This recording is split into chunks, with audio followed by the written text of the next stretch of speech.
Hello friends, अब हम पहुंच गए हैं काफ़ी इम्पोर्टेंट टॉपिक मौर्य काल में, जो 322 ईसा पूर्व से 185 ईसा पूर्व तक चला था। तो आइए शुरू करते हैं। पहला क्वेश्चन काफ़ी इम्पोर्टेंट टॉपिक है, ध्यान रखिएगा। चाणक्य का अन्य नाम क्या था? विष्णुगुप्त। निम्नलिखित में से किसकी तुलना मैकियावेली के प्रिंस से की जाती है? तो कौटिल्य ने जो अर्थशास्त्र लिखा था उसका मैकियावेली के प्रिंस से की जाती है तुलना। मैकियावेली ने प्रिंस लिखा था, ये भी क्वेश्चन आप याद रखिएगा। प्रिंस के रचनाकार थे मैकियावेली।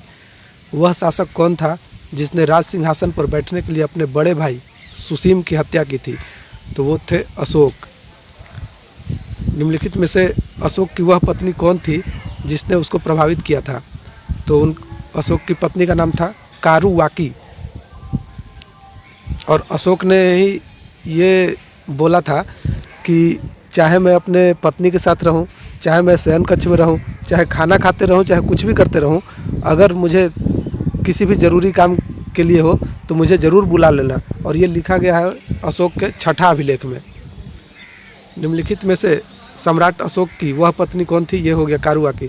अशोक ने अपने सभी अभिलेखों में एकरूपता से किस प्रकृति का उपयोग किया है? अर्धमगधी का। बिंदुसार ने विद्रोहियों को कुचलने के लिए अशोक को कहाँ भेजा था? तो भेजा था तक्षशिला में। देखिए नेक्स्ट देखते हैं 7 नंबर क्वेश्चन। निम्नलिखित में से वह व्यक्ति कौन है जिसका नाम देवनाम प्रियदर्शी भी था? तो वो अशोक का नाम देवनाम प्रियदर्शी था। निम्नलिखित में से प्राचीनतम राजवंश कौन सा है? सबसे पुराना राजवंश इनमें से जो है मौर्य है। कौटिल्य या चाणक्य किसका प्रधानमंत्री था? चंद्रगुप्त मौर्य का था। कलिंग विजय के उपरांत अशोक महान ने निम्नलिखित में से किस धर्म को अंगीकार कर लिया? अशोक ने अंगीकार किया था बौद्ध का। और चंद्रगुप्त मौर्य ने अंतिम समय में जैन धर्म को अंगीकार कर लिया था। चंद्रगुप्त के शासन विस्तार में किसने मुख्य रूप से मदद की थी? तो चाणक्य ने की थी। सांची किस कला और मूर्ति कला का निरूपण करता है? तो बौद्ध का करता है, जो अशोक ने बनवाया था सांची स्तंभ, जो कि सबसे बड़ा स्तंभ है। प्राचीन भारत का वह प्रसिद्ध शासक जिसने अपने जीवन के अंतिम दिनों में जैन धर्म को अपनाया था, वो थे चंद्रगुप्त मौर्य। और चंद्रगुप्त मौर्य को सेंड्रोकोटस भी कहा जाता है। मौर्य साम्राज्य की स्थापना किसने की थी? चंद्रगुप्त मौर्य ने। मौर्य साम्राज्य में प्रचलित मुद्रा का नाम क्या था? तो मुद्रा का नाम था पन। और मैं आपको बता दूं कि चंद्रगुप्त मौर्य को नीची जाति का बताया गया है मेगास्थनीज के इंडिका में। निम्नलिखित में से कौन मौर्य वंश का शासक नहीं है? तो देखिए चंद्रगुप्त मौर्य, अशोक और बिंदुसार ये मौर्य वंश के शासक है, लेकिन अजातशत्रु हर्यक वंश के शासक है। निम्नलिखित में से अशोक का उत्तराधिकारी कौन था? तो कुणाल था। मुद्रा राक्षस के लेखक कौन है? विशाखदत्त है। देखिए सॉरी, मैं शायद गलत बोल गया। देखिए मुद्रा राक्षस के जो विशाखदत्त है उसमें चंद्रगुप्त मौर्य को नीच जाति का बताया गया है। विशाखदत्त के प्राचीन भारतीय नाटक मुद्रा राक्षस की विषय वस्तु क्या है? तो मुद्रा राक्षस का विषय वस्तु है चंद्रगुप्त मौर्य के समय में राज दरबार की दूर भी संधियों के बारे में। मालवा, गुजरात एवं महाराष्ट्र किस शासक ने पहली बार जीते? तो चंद्रगुप्त मौर्य ने पहली बार जीता था। किसने सहिष्णुता, उदारता और करुणा के त्रिविध आधार पर राजवंश की स्थापना की? अशोक ने की। निम्नलिखित किस शहर में अशोक के शिलालेख नहीं है? तो देखिए गिरनार में है, कंधार में है, टोपरा में है, लेकिन पाटलिपुत्र में कोई अभिलेख नहीं है अशोक का। अर्थशास्त्र का लेखक किसके समकालीन था? तो चंद्रगुप्त मौर्य का था, क्योंकि उसी में तो जो थे कौटिल्य, उन्हीं की वजह से तो चंद्रगुप्त का साम्राज्य बढ़ा था। नंद वंश के बाद मगध पर किस राजवंश ने शासन किया? तो वो किया मौर्य ने। नंद के बाद मौर्य ने। मौर्य काल में शिक्षा का सर्वाधिक प्रसिद्ध केंद्र कौन सा था? तो तक्षशिला था। मेगास्थनीज की पुस्तक का नाम क्या है? तो मेगास्थनीज की पुस्तक का नाम है इंडिका। जिसके ग्रंथ में चंद्रगुप्त मौर्य का विशिष्ट रूप से वर्णन हुआ है वह है विशाखदत्त।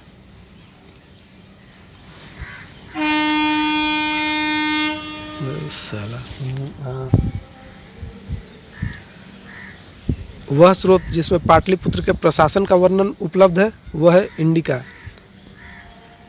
पाटलिपुत्र के प्रशासन बोलेगा तो इंडिका, और चंद्रगुप्त मौर्य के विशिष्ट रूप से वर्णन बोलेगा तो विशाखदत्त, जो मुद्रा राक्षस लिखे हैं। अशोक के शिलालेख में प्रयुक्त भाषा क्या थी? प्राकृत थी। नेक्स्ट देखिए जल्दी जल्दी 30 नंबर। निम्नलिखित में से किस मौर्य राजा ने दक्कन की विजय प्राप्त की थी? चंद्रगुप्त मौर्य ने। मेगास्थनीज ने भारतीय समाज को कितनी श्रेणियों में विभाजित किया है? तो 7 श्रेणियों में। कौटिल्य के अर्थशास्त्र में किस पहलू पर प्रकाश डाला गया है? राजनीतिक नीतियों पर। निम्न में से कौन सा क्षेत्र अशोक के साम्राज्य में सम्मिलित नहीं था? तो देखिए, अफगानिस्तान था, बिहार था और कलिंग को तो उन्होंने जीत ही लिया था, तो श्रीलंका शामिल नहीं था। पाटलिपुत्र को किस शासक ने सर्वप्रथम अपनी राजधानी बनाई? चंद्रगुप्त मौर्य ने। पाटलिपुत्र में स्थित चंद्रगुप्त का महल किस चीज़ से बना हुआ था? लकड़ी का बना हुआ था। बराबर जहानाबाद जिला में जो पड़ता है, गुफाओं का उपयोग किसने आश्रय गृह के रूप में किया?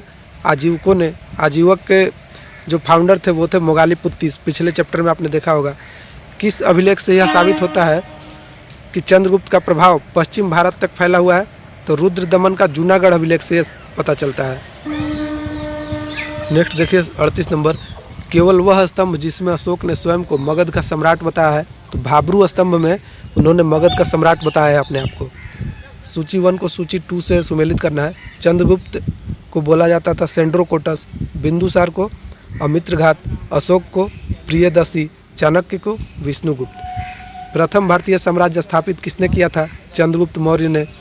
उत्तरांचल में अशोक का एक शिलालेख स्थित है, किस जगह पर स्थित है? कालसी में। देखिए, पाटलिपुत्र में तो नहीं है, लेकिन उत्तरांचल के कालसी में है। सांची का स्तूप किसने बनवाया था? अशोक ने। अशोक के शिलालेखों को पढ़ने वाला प्रथम अंग्रेज कौन था? जेम्स प्रिंसेप था। नेक्स्ट देखिए 44 नंबर। कलिंग युद्ध की विजय तथा क्षत्रियों का वर्णन अशोक के किस शिलालेख में है? 13वां शिलालेख में। प्रसिद्ध यूनानी राजदूत मेगास्थनीज भारत में किसके दरबार में आए थे? चंद्रगुप्त मौर्य के दरबार में। चंद्रगुप्त मौर्य ने सेल्यूकस को कब पराजित किया? 305 ईसा पूर्व में। निम्नलिखित में से कौन सा राजा प्रायः जनता के संपर्क में रहता था? अशोक। अशोक ऐसे राजा थे जो जनता के संपर्क में रहते थे। अशोक ने 261 ईसा पूर्व में कलिंग को जीतने के बाद क्या किया? भारी रक्तपात देखकर युद्ध की नीति को सदा के लिए त्याग दिया। अशोक के अधिकांश अभिलेख किस भाषा और लिपि में है? तो देखिए, भाषा है प्राकृत और लिपि है ब्राह्मी। किस ग्रंथ में चंद्रगुप्त मौर्य के लिए निम्न कुल का प्रयोग किया गया है?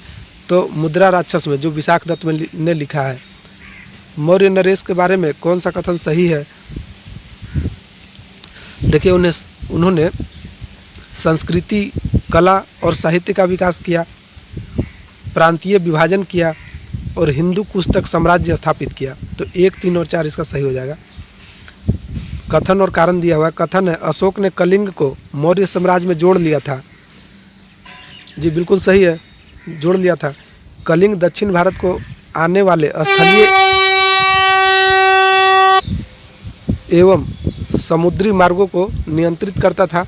देखिए, ये भी सही है, इसीलिए उन्होंने मौर्य साम्राज्य में जोड़ा था कलिंग को। तो ए और आर दोनों सही है और आर ए की व्याख्या सही करता है। अशोक के जो शिलालेख संगम राज्य के बारे में बताते हैं वो है 2 और 13वां संगम राज्य के बारे में। कथन और कथन आर 2 दिया हुआ है, इसमें से फिर से हमें चुनना है। अशोक के राज्यादेश के अनुसार धार्मिक निष्ठा की अपेक्षा जनता के मध्य सामाजिक समरसता अधिक महत्वपूर्ण थी। कथन आर देख लीजिए, उसने धर्म संवर्धन के स्थान पर समता के विचारों का प्रसार किया। तो यहाँ पे भी दोनों सही है और आर ए की सही व्याख्या करता है। 55 देखिए, निम्नलिखित में से किस राज्यादेश में अशोक के व्यक्तिगत नाम अशोक का उल्लेख मिलता है? तो मास्की अभिलेख में मिलता है अशोक का नाम अशोक।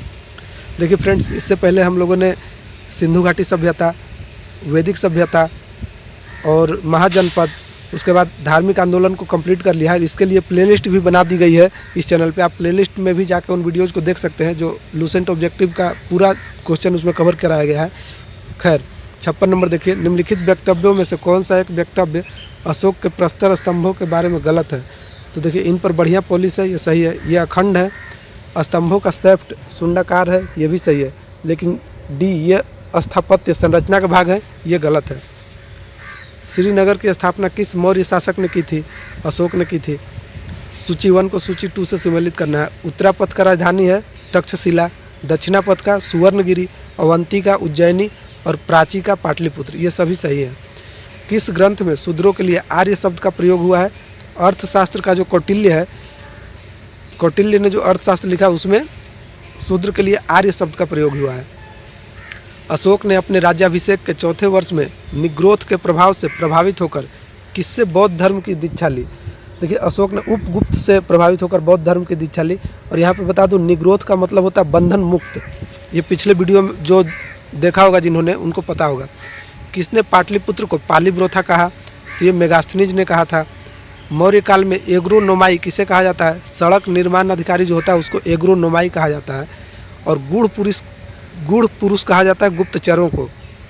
किस श्रीलंकाई शासक ने अपने आप को मौर्य सम्राट अशोक के आदर्शों के अनुरूप ढालने की कोशिश की, तो श्रीलंका का एक शासक था तिस, जो अशोक से इतने प्रभावित हुए कि वो अशोक जैसे बनने का प्रयास कर रहे थे। किस जैन ग्रंथ में चंद्रगुप्त मौर्य के जैन धर्म अपनाने का उल्लेख मिलता है, तो देखिए उन्होंने जैन धर्म अंतिम समय में अपना लिया था। ये उल्लेख मिलता है परिशिष्ट पर्वन से। परिशिष्ट पर्वन में ये लिखा गया है कि चंद्रगुप्त मौर्य अंतिम समय में जैन धर्म को अपना लिए थे। किस महीने से मौर्यों का राजकोषीय वर्ष यानी फिस्कल ईयर आरंभ होता है, तो ये जुलाई से होता है, जिसको आषाढ़ बोलते हैं। निम्नलिखित में से किन किन दक्षिण भारतीय जातियों का उल्लेख अशोक के शिलालेख में किया गया है, तो यह किया गया है चोल का, पांड्य का, सतीय पुत्र का और केरल पुत्र का। ये 4 चीज़ों का उल्लेख किया गया है भारतीय जातियों का अशोक के शिलालेख में। कौन कौन से, चोल, पांड्य, सतीय पुत्र और केरल पुत्र का। अशोक के बारे में जानने के लिए सबसे महत्वपूर्ण स्रोत क्या है, शिलालेख। अशोक के काल में कौन सी लिपि दक्षिण भारत में प्रवर्तित हुई, ब्राह्मी। अशोक का अभिलेख भारतीय उपमहाद्वीप के बाहर भी पाया गया। निम्नलिखित में से किस देश में पाया गया है, अफगानिस्तान में। नेक्स्ट देखिए 71, अत्यंत पॉलिश किए गए एकास्मक अशोक स्तंभ जिस पांडु रंजित बालूकास्म के एकल टुकड़ों में तक्षित किए गए, उसे साधारणतः कहाँ की खदानों से निकाला गया, तो मिर्ज़ापुर के समीप चुनार से। भारतीय लिखने की कला नहीं जानते, ये किसने कहा था, मेगास्थनीज ने। किस मौर्य सम्राट ने एक विदेशी राजा सीरिया के एंटियोकस वंश से अंजीर, शराब और दार्शनिक को भारत भेजने का आग्रह किया था, बिंदुसार ने। अशोक द्वारा कलिंग पर चढ़ाई की जानकारी का महत्वपूर्ण स्रोत क्या है, 13वां शिलालेख। बिंदुसार की मृत्यु के समय अशोक किस प्रांत का गवर्नर था, उज्जैन का। किस शिलालेख में अशोक ने घोषणा की है कि सारी प्रजा मेरी संतान है, पृथक कलिंग शिलालेख में अशोक ने ऐसा घोषणा किया है। और कौन सी घोषणा युद्ध और हिंसा के प्रति अशोक के आंतरिक दुख को स्पष्ट करता है, तो यह है कलिंग का पृथक शिलालेख। किस शिलालेख में अशोक की यह घोषणा अंकित है, किसी भी समय चाहे मैं खाता रहूं, रानी के साथ विश्राम करता रहूं या मैं अपने अंतःशाला में रहूं, मैं जहां भी रहूं मेरा महामात्य मुझे सार्वजनिक कार्य के लिए संपर्क कर सकते हैं। तो मैंने आपको बताया था ये ऐसा अशोक ने कहा है, 6ठे शिलालेख में इसका वर्णन है। निम्नलिखित में से कौन अवरोही क्रम में मौर्य प्रशासन के अधिकारियों का नाम है, तो सबसे बड़ा था अधिकारी प्रादेशिक, उसके बाद रज्जुक और उसके बाद युक्तक। प्रादेशिक, रज्जुक, युक्तक।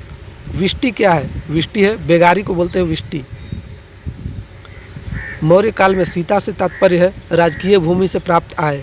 निम्नलिखित में मौर्य कला का सबसे अच्छा नमूना कौन सा है, स्तंभ। देखिए अभी तक आपने अगर चैनल को सब्सक्राइब नहीं किया है तो सब्सक्राइब कर लें और वीडियो को लाइक ज़रूर कर दें और वीडियो को शेयर करें। जो भी लोग नए नए अभी तैयारी कर रहे हैं उनके लिए काफ़ी महत्वपूर्ण होगा।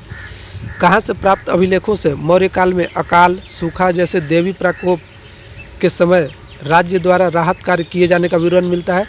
ये मिलता है महास्थान जो बांग्लादेश में है और सहगौरा उत्तर प्रदेश में, दोनों से मिलता है।